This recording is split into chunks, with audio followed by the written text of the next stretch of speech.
أعوذ بالله من الشيطان الرجيم وينذر الذين قالوا اتخذ الله ولدا ما لهم به من علم ولا لآبائهم كبرت كلمة تخرج من أفواههم إن يقولون إلا كذبا فلعلك باخع نفسك على آثارهم إن لم يؤمنوا بهذا الحديث أسفا.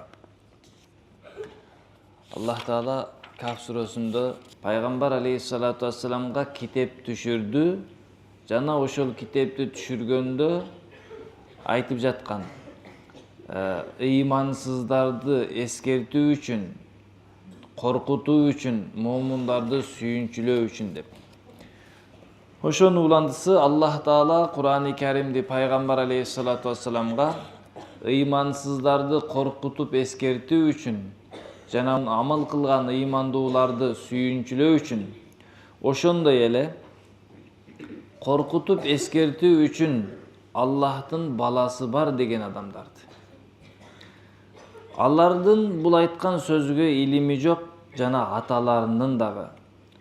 Чоң болду сөздөрү ооздорунан чыккан. Бир гана жалганды айтышты. Сен өзүңдү жок кылып аласыңбы? Bulardın артынан эгер ыйман келтирбесе бул сөзгө өкүнүп. Аллах Таала эки нерсени айтты да, капырларды коркутуш үчүн, коркутуп эскертиш үчүн кыяматтын азабынан, дозоктун азабынан. Ошондой эле кайра айтып атат, коркутуп эскертүү үчүн Аллахтын баласы бар деген адамдарды.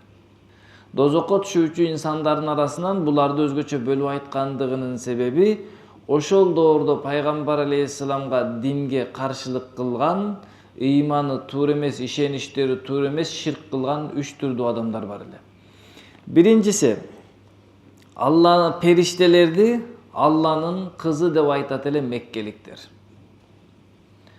Ал эми насоролор болсо, алар айтат эле İsa aleyhisselam Allah'ın oğlu деп, Allah'ın balası деп. Жана Жөөттөр болсо Яһудилер, алар айтат эле Узайр ибнуллах, Узайр алейхиссалам Allah'ın баласы деп айтат эле. Мына ошол үчөөнү айтып атат. Ушинтип жалган айткан адамдарга, ширк кылып жалган айткан адамдарды эскертиш үчүн сага китеп берди деп. Ошолор Аллах Тааланын баласы бар дейт эле. Бирок ушул айткан сөздөрүнө алардын эч кандай бир илими да жок эле, алардын аталарынын дагы. Адамдар эки себептен сөз айтат. Биринчиси бир нерсени билип тактап туруп айтат. Экинчиси бирөөдү ээрчип туруп айтат да. Эми кара, сен бир нерсени тактап билбесең айтпагының. Илимиң болбосо ал туурасында. Экинчиден, сен ишенген адамдын да илими болбосо айтпагының да. Ошондуктан Аллах Таала айтып атат, ошол Алланын баласы бар дегендердин өздөрүнүн илими жок бул туурасында. Тагыраак айтканда, Аллах Тааланын баласы жок. Андай деген буларда илим жок, андай деген далил жок. Бул илимсиздиктен болгон. Бул акылсыздыктан болуп жатат. Себеби акылдуу инсан акылына салса деле ушул сөздү айтпайт эле да. Эгерде атабыз айткан, биздин ата бабабыз ушундай дей турган болсо, алардын деле бул туурасында эч кандай далили дагы жок эле, эч кандай илими дагы жок эле айтып жатты дейт да. Оор болду, чоң күнөө болду булардын оозунан чыккан калима. Өтө чоң ширк болуп саналат. Алланын баласы бар деп айткан. Алар айтышат, болгону жалганды гана. Ошондуктан адам дин туурасында сүйлөй турган болсоң да, же жөнөкөй эле бир сөз сүйлөй турган болсоң, сен тактагының ушул туурасында сенин так илимиң барбы? Сен ошону билесиңби? Анда айткының. Эгер так билбесең, жөн эле бирөөдүн айткандыгынан айтып жаткан болсоң, анда айтпагының. Эмне үчүн? Бул жалган. Жалган айткан күнөө болот да. Дин туурасында дагы, башка адамдар туурасында дагы бир нерсе туурасында билбесең, сен айтпагының. Ойлоп туруп ушундай болсо керек, же паланча айтты, ошонун уктум, элдер айтып атат, кишилер айтып атат деп сүйлөгөн бул жалган гана болот. Эмне Алла айтып атат да, алардын илими жоктуктан, алардын жахилдигинен, эч бир нерсени билбегендиктен, аталарынын да илими жоктугунан, акылларынын жоктугунан не деп атат? Алланын баласы деп айтып атат. Бул айткан оозунан чыккан сөз өтө чоң күнөө болду. Ияқулуна илля кадиба, болгону жалганды гана айтып жатат. Ошондуктан адам сөз сүйлөгөндөн мурда жалган болуп калыштан коркуп, айтар сөзүнү тактап алыш керек да. Бир нерсени бирөө бир нерсе жасап жатканын көрүп, же угуп калып айта берсең, бул күнөө болуп калат. Тактап, так илим болмоюнча сүйлөбөш керек да. Ошол үчүн Аллах Таала айткан: "Вала тахфу ма лайса лака бихи илм". Ээрчибегиниң, илимиң жок нерсени, билбеген нерсеңдин артынан түшпөгүн деген маанида. Сен бир нерсени так билген жоксуң, тактаган жоксуң. Бирөөдүн айтканын эле угуп калдың, же бир нерсени көрүп калдың, ошонун артынан ээрчип кете бербегиниң деп айткан да. Инна сам'a вал басара вал фуада. Албетте кулагың да, көзүң да, жүрөгүң да суралат эртең. Адам эки жол менен илим алат. Биринчиси сезүү органдары менен. Көрөсүң, угасың.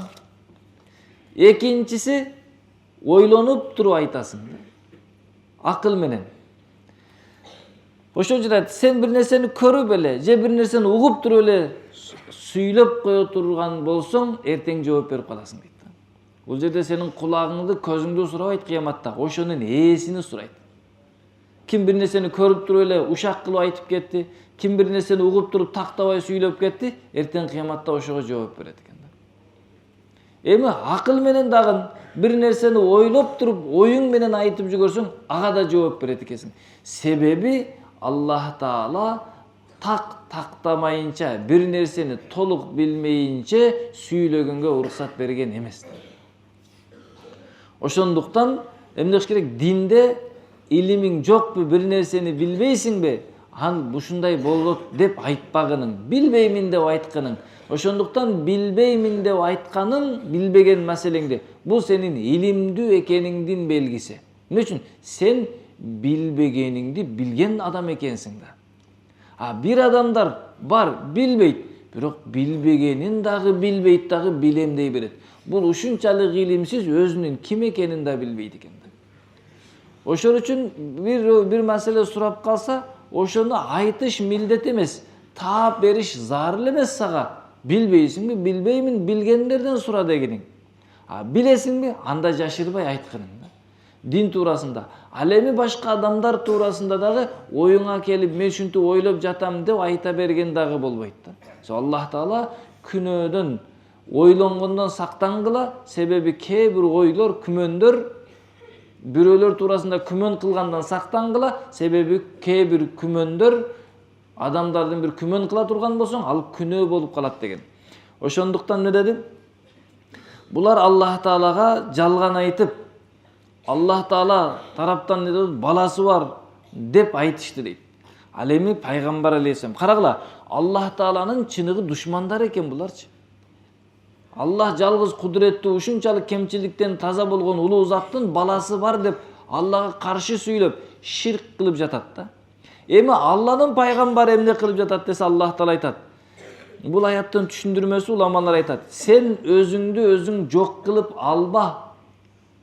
Ушул капырлардын артынан, эгер алар бул Кур'ан-ы Каримге ыйман келтирбесе, кайгырып жүрүп дейт. Пайгамбар алейхиссалату вассалам ыймансыздардын ыйманга келишиге, жаман адамдар жаман иштен токтолушуга өтө катуу мээнет кылгандыктан өзүнү жемелеп, кайгырып, кээде пайгамбар алейхиссалату вассаламга кыйын болуп калат эле. Ошондо Аллах Таала пайгамбар алейхиссаламга таслия катары не деди? Сен бул ыйман келтирбей турган адамдардын артынан өзүңдү кайгырта берип, ыйлай берип, кыжалат болуп, өзүңдү жок кылып албагын деп токтотту да. Демек, Алланын душмандары канчалык жаман сөз айтып жатса, пайгамбар алейхисалам аларга канчалык жакшылык кылып жатат. Алар жамандыктын эң жаманын, эң чоң жамандык, эң чоң күнөөнү кылып жатса, пайгамбар алейхисалам алар үчүн не кылып атат? Өзүн өзү жок кылып алайын деп алардын туура жолго түшүшүнө пикир кылып атат да. Демек пайгамбар алейхисаламдын жана сахабалардын жолу ушундай экен.